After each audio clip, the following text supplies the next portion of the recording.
Bueno, aquí tenemos un pequeño ejemplo de una estructura de desglose del trabajo para un proyecto X. Fíjese que estamos en el primer nivel, se encuentra nuestro proyecto en sí, que es el de color azul claro.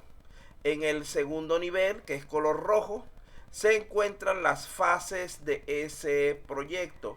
En este caso estamos hablando de la metodología RUC, que tiene inicio, elaboración, construcción y transición, pero ellos añaden una etapa extra llamada gerencia de proyectos. En el color verde tenemos lo que serían las actividades que componen cada una de esas fases. Tenemos el levantamiento de casos de uso, la arquitectura preliminar, la prueba de concepto, el plan preliminar de despliegue, los casos de uso cerrados, la arquitectura del sistema, etcétera. Luego, en color morado o color lila, como dicen ustedes, tenemos las diferentes acciones o paquetes de trabajo, que serían los elementos más simples que van a construir nuestra EDT. Fíjense que hay muchos más paquetes de trabajo o acciones dentro de ese diagrama. Lo único que por cuestiones de espacio solamente se limitaron a mostrar los de la primera iteración, ya que las demás son similares, solo que con sus correspondientes casos de uso. Entonces, ¿qué es una estructura de desglose del trabajo? Díganmelo ustedes, a ver. ¿Qué es una EDT o estructura de desglose del trabajo? ¿En qué consiste? En tener el detalle de las tareas a ejecutar o de Ajá, las muy bien. actividades. Un conjunto, en dividir las tareas de nuestro proyecto en elementos cada vez más simples. Ya, el internet. Que permitan la gestión de nuestro proyecto, porque recuerden que, por ejemplo, es imposible el gestionar el proyecto completo de una vez, pero sí podemos gestionar de manera más adecuada cada una de sus partes, para así, una vez construidos los diversos elementos en conjuntos, ellos van a cumplir con los propósitos de nuestro proyecto.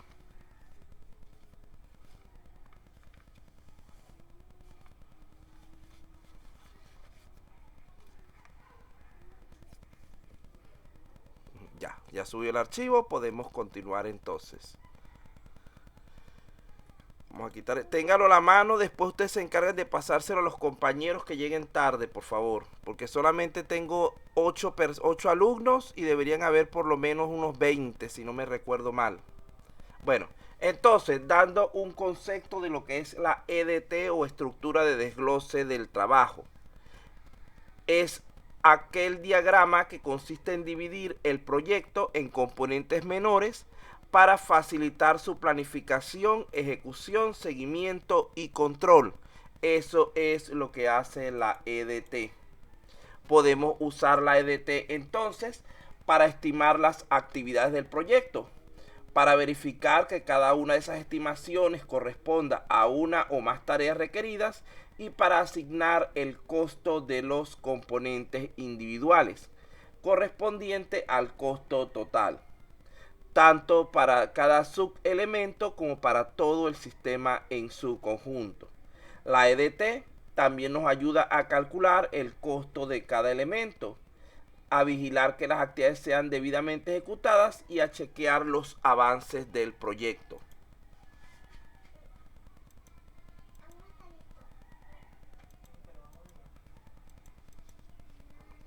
Para comenzar a construir la EDT, deben tener a la mano tanto el enunciado del alcance como la documentación de requisitos. Es decir, necesitan el alcance más los requisitos antes de construir la EDT.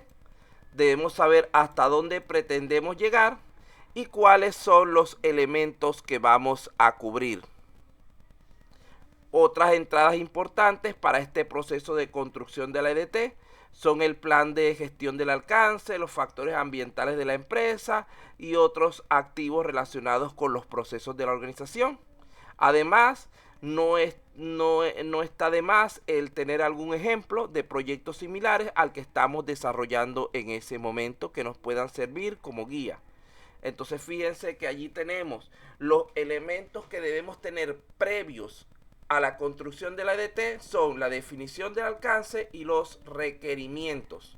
Sin eso resulta imposible la construcción de este elemento. ¿Cuáles son las técnicas para la elaboración de la EDT? Vean que tenemos específicamente dos técnicas que se usan comúnmente para este proceso. Por una parte, tenemos lo que es el juicio de experto. Es cuando la empresa contrata un profesional externo al equipo de desarrollo que se encargue de la construcción de la EDT, a fin de poder garantizar ellos la máxima, vamos a decirlo, eficiencia en cuanto a este proceso.